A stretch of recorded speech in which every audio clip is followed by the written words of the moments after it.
సమాచార సాంకేతికం కమ్యూనికేషన్ శాఖకు 536 కోట్లను ప్రతిపాదిస్తున్నాను. పౌర సరఫరాల శాఖ దీపం 2.0 కింద 1.8 కోట్ల మహిళలకు సంవత్సరానికి 3 ఉచిత ఎల్పీజీ సిలిండర్లను అందిస్తూ 2897 కోట్లను వారి ఖాతాల్లో జమ చేశాం.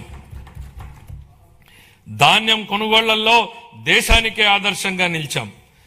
12 ఫిబ్రవరి 26 నాటికి 8.54 లక్షల రైతు ఖాతాల్లో 10,580 కోట్ల రూపాయలు జమ అయ్యాయి.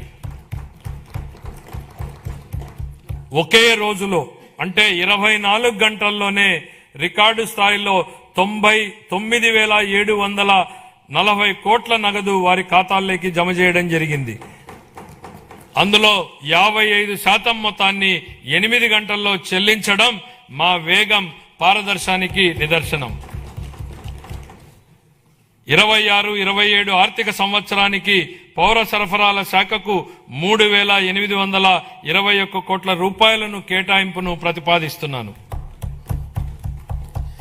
సామాజిక సంక్షేమం, గిరిజన, బీసీ, మైనారిటీల సంక్షేమం. అభివృద్ధి అంటే కేవలం భవనాలు కాదు, గౌరవప్రదమైన జీవనమే అసలైన అభివృద్ధి. గౌరవ ముఖ్యమంత్రి గారి హృదయానికి అత్యంత సన్నిహితమైన అంశం సంక్షేమం. సంక్షేమం అనేది